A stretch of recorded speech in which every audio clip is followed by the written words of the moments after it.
welcome to my YouTube channel, and today we are going to discuss the topic stoichiometry, and this topic deals with the importance of balancing of chemical equations. तो previous हमने topic करा था how the chemical equations are balanced and how many methods are there to balance the chemical equations. ठीक है, but balancing ज़रूरी है क्यों और balancing आपको कैसे help करती है. So this is all about the topic stoichiometry. ठीक है, तो बैलेंसिंग बच्चे आपके लिए बहुत इंपॉर्टेंट होती है. अगर आप किसी भी रिएक्शन में बैलेंसिंग करते हो तो आपको आइडिया चल जाता है कि कितना अमाउंट ऑफ प्रोडक्ट जो है वो बनेगा. ठीक है, सपोज आप रिएक्टेंट ले रहे हो 100 ग्राम या 200 ग्राम या कितना भी, तो कितना अमाउंट ऑफ प्रोडक्ट बनेगा वो आपको पता चल जाता है.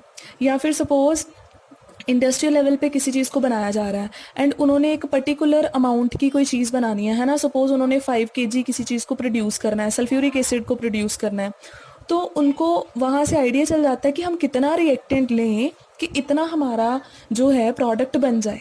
ठीक है, सो इसका मतलब बैलेंसिंग जो है उसका बहुत इंपॉर्टेंट रोल है. So let's cover the topic stoichiometry. It is all related with the balancing of chemical equation. ठीक है, ओके. देन सपोज हमारे पास जो है reaction it is of synthesis of ammonia.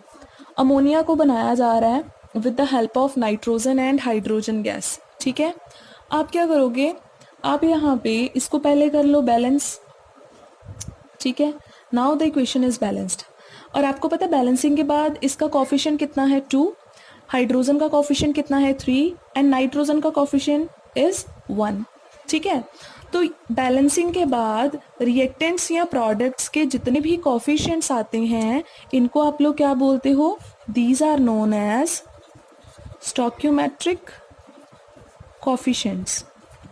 What are stoichiometric coefficients? The coefficients of reactants and products after balancing the chemical equation, or we can say that the coefficients of a balanced chemical equation are known as stoichiometric coefficients. अब ये stoichiometric coefficients हमें कैसे help करते हैं to determine the amount of reactant और product. ठीक है, तो अगर बच्चे इसी रिएक्शन की बात करें तो आपको पता है यहाँ पे ये कैसे एक दूसरे के साथ रिलेटेड हैं. इस पूरी रिएक्शन से आपको क्या पता चल रहा है, आपको पता चल रहा है कि अगर हम 1 मोल नाइट्रोजन लें तो वो 3 मोल हाइड्रोजन के साथ रिएक्ट करेगा और फिर जाकर 2 मोल अमोनिया बनेगा. ठीक है, क्लियर हो गया. तो इसका मतलब कोफिशिएंट से एक तो आपको मोल मोल रिलेशनशिप का आइडिया मिल गया कि 1 mole nitrogen will react with 3 mole of hydrogen to produce 2 moles of ammonia. Okay, लेकिन अगर हम बात करें यहाँ पे वेट की तो आपको पता है 1 मोल नाइट्रोजन का वेट कितना होता है 28 ग्राम और यहाँ पे 3 मोल हाइड्रोजन का वेट कितना हो जाएगा 6 ग्राम और अमोनिया 2 मोल का वेट कितना हो जाएगा 34 ग्राम. तो इसका मतलब आपको ये भी पता चल रहा है that 28 gram of nitrogen will react with 6 gram of hydrogen to produce 34 gram of ammonia. Okay, then इसका मतलब हमें मोल्स का रिलेशन पता चल जाता है कि कैसे एक दूसरे के साथ कनेक्टेड हैं, हमें मास रिलेशन पता चल जाता है. या फिर थर्ड हम लोग कह सकते हैं कि हमें वॉल्यूम रिलेशन भी पता चल जाता है. अब वॉल्यूम का रिलेशन कितना है, आपको पता है नाइट्रोजन का 1 मोल है तो 1 मोल में कितना वॉल्यूम होता है 22.4 लीटर. तो इतना कॉम्प्लेक्स बनाने से अच्छा है मैं इसको लिख लूँ 1 यूनिट वॉल्यूम. 1 मोल में कितना वॉल्यूम है 1 वॉल्यूम मतलब 1 यूनिट और 1 यूनिट मतलब 22.4 litre.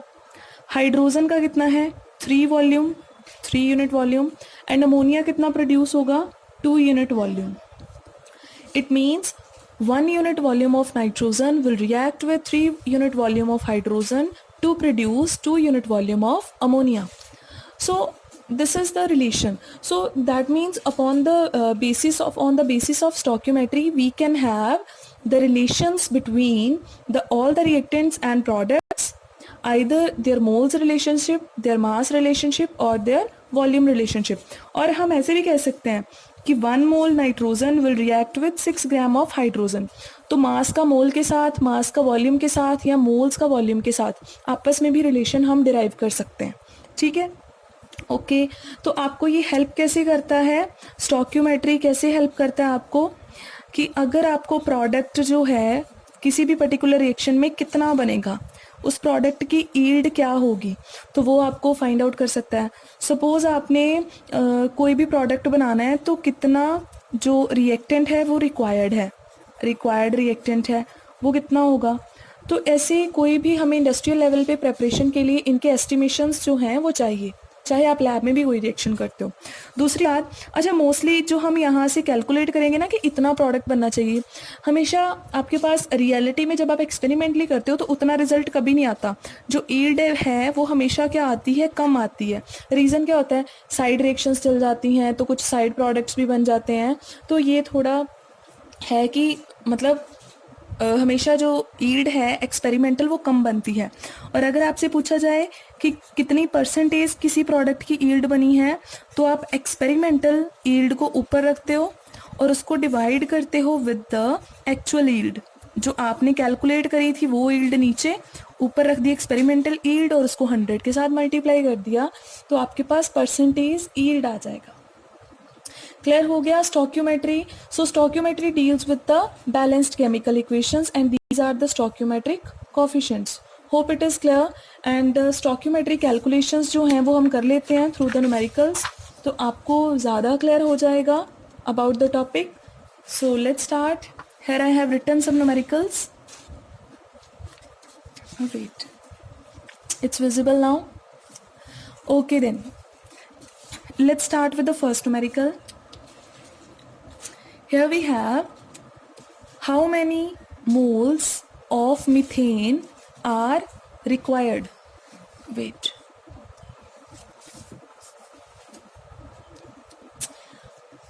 how many moles of methane are required to produce 22 gram carbon dioxide after combustion?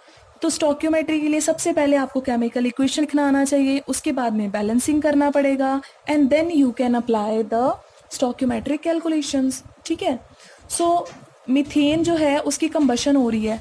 अब मीथेन क्या होता है, CH4। कंबशन यानी कि burning in the presence of oxygen. तो प्रोडक्ट्स क्या बन रहे हैं, कार्बन डाइऑक्साइड एंड वाटर। अब आप क्या चेक करोगे, balancing of the equation. Carbon is 1, hydrogen 4, यहाँ पे आ जाएगा आपके पास 2। ठीक है, एंड ऑक्सीजन जो है वो कितनी आ जाएगी, 2। So now the equation is balanced.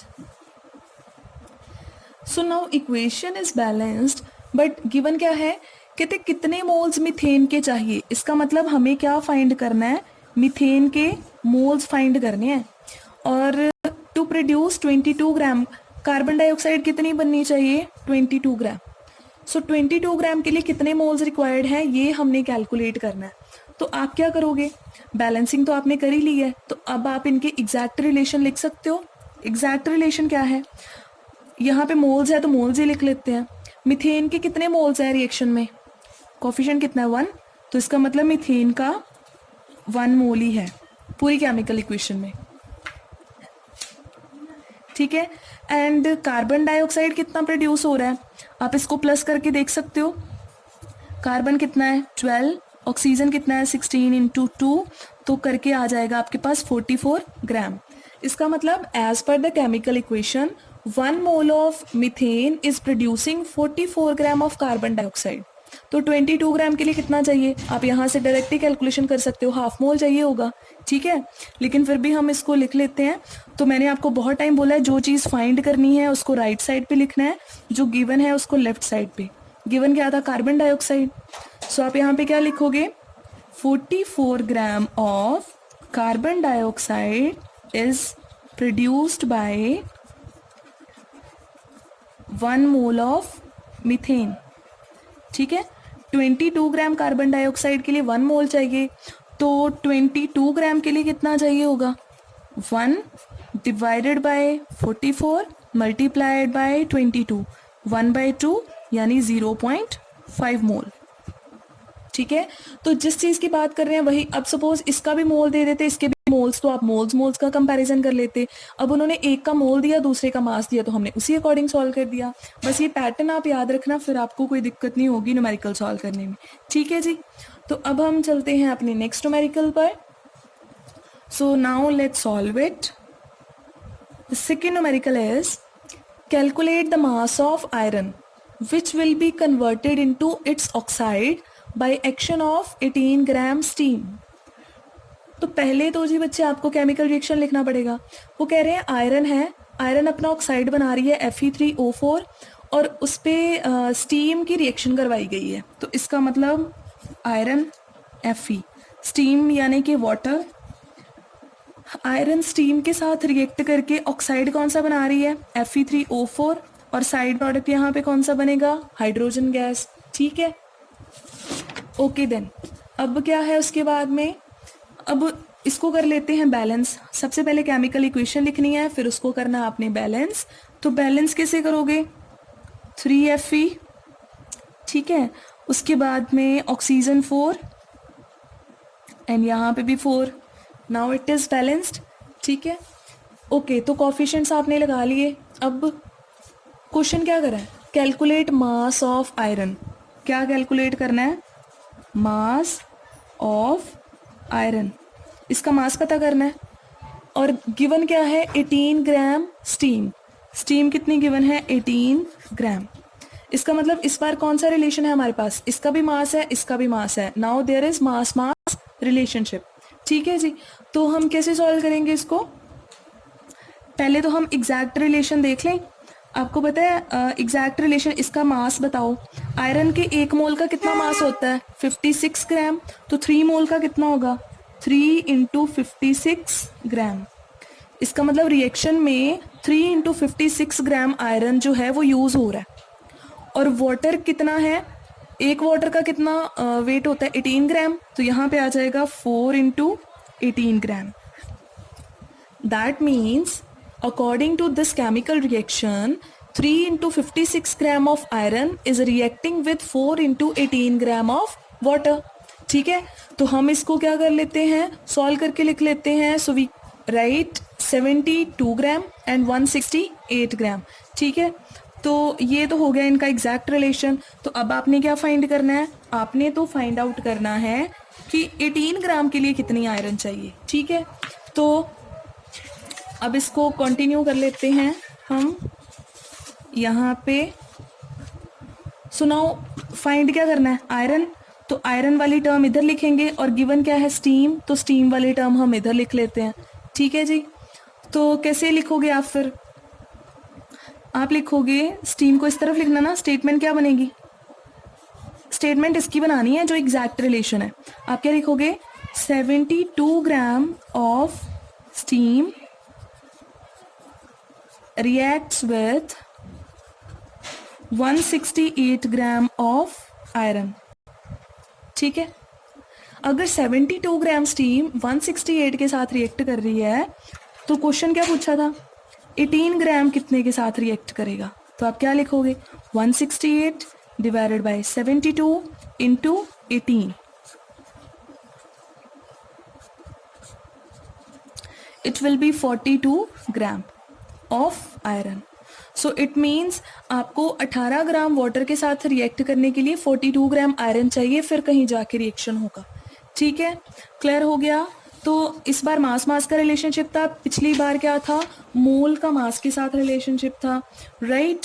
So third numerical कर लेते हैं, देन ये लास्ट न्यूमेरिकल है, इसको थोड़ा मतलब थोड़ा डिफरेंट सा है, बस ध्यान से सुनना आपने। ओके, देन आपके पास है third statement 1.5 gram of impure sample of sodium sulphate. आपके पास क्या है सोडियम सल्फेट, फॉर्मूला क्या होता है Na2SO4। ठीक है, सोडियम सल्फेट है, it is dissolve in water, water में डिजॉल्व किया गया, इसका मतलब एक्वस स्टेट में है। अब यहाँ पे प्लस वाटर मत लिख देना, उसको डिजॉल्व करा, रिएक्शन नहीं करी है। ठीक है, so sodium sulfate is dissolved in water and then it is treated with excess of barium chloride। इसकी रिएक्शन करी गई बेरियम क्लोराइड के साथ, एक्सेस मतलब काफ़ी ज़्यादा यूज़ करा गया। when 1.74 gram of barium sulphate were obtained. अब आपको पता है ये आपस में डबल डिस्प्लेसमेंट करेंगे तो आपके पास बन जाएगा barium sulphate and sodium chloride, और आप इसको बैलेंस भी कर सकते हो। Yes, now it is balanced. Okay, तो अब गिवन क्या है, गिवन ये है कि पूरी रिएक्शन में 1.74 ग्राम बेरियम सल्फेट बन रहा है, ठीक है, और आपने सोडियम सल्फेट कितना लिया था 1.5 ग्राम, लेकिन कंडीशन ये है कि ये तो इम्प्योर था, ठीक है।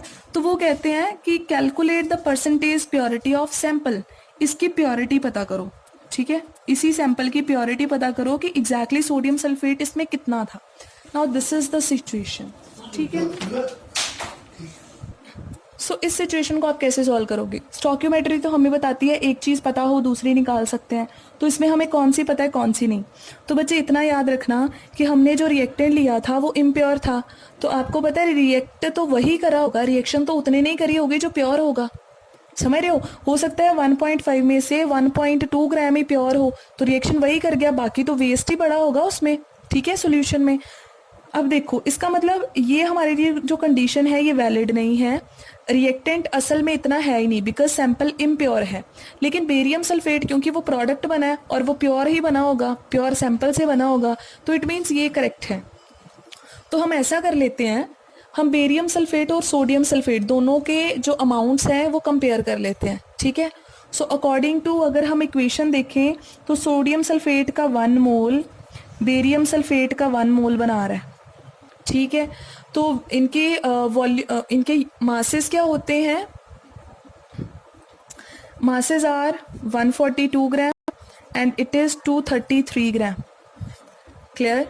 तो इनके मासेस प्लस करके पूरे बेरियम सल्फेट का 233 ग्राम आएगा और सोडियम सल्फेट का कितना आएगा हमारे पास 142 ग्राम। हाँ जी, तो हमें पता क्या करना है, हमें प्योर सोडियम सल्फेट पहले पता करना है, तो इम्प्योर वाला फिलहाल हम कंसिडर नहीं कर रहे हैं। तो हम क्या लिखेंगे, हमें सोडियम सल्फेट पता करना है, उसको इस साइड लिखना है, और बेरियम सल्फेट हमें गिवन है तो हम इस साइड लिखेंगे। सो हम लोग क्या लिखेंगे, बेरियम सल्फेट एग्जैक्ट रिलेशन क्या है, 233 gram of barium sulphate is produced by 142 gram of sodium sulphate, ठीक है। 233 ग्राम बेरियम सल्फेट बनाने के लिए 142 ग्राम सोडियम सल्फेट चाहिए, ठीक है जी। तो आपको फिर कितना था, 1.74 ग्राम बनाने के लिए कितना चाहिए होगा, 142 divided by 233 into 1.74 and it comes out to be 1.06 gram, ठीक है। ये कितना आ गया डिवाइड करके 1.06 ग्राम, इसका मतलब 1.74 ग्राम सोडियम सल्फेट बनाने के लिए आपको सिर्फ इतना ही सोडियम सल्फेट चाहिए था, बेरियम सल्फेट इतना बनाने के लिए सिर्फ इतना ही सोडियम सल्फेट चाहिए था, तो बाकी का क्या होगा, बाकी वेस्टेज होगी, ठीक है।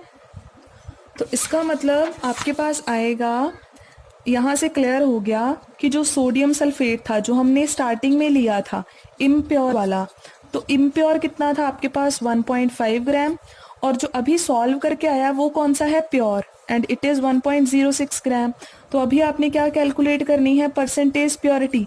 तो प्योरिटी कैसे निकालोगे, प्योर सैंपल का अमाउंट आप ऊपर लिखोगे divided by impure sample into 100, तो आप लिख दोगे 1.06 divided by 1.5 into 100 and it comes out to be 70.67%, ठीक है। तो इसका मतलब प्योरिटी कितनी थी, ओनली अबाउट 70%, बाकी सारी इम्प्योरिटीज प्रेजेंट थी। Hope the topic is clear. ये न्यूमेरिकल थोड़ा हटके था, डिफरेंट था, लेकिन मैंने करवा दिया अभी, ठीक है। तो अब कोई प्रॉब्लम नहीं आनी चाहिए, ठीक है, लेकिन अगर कोई प्रॉब्लम आती है you can ask. Thank you, bye bye.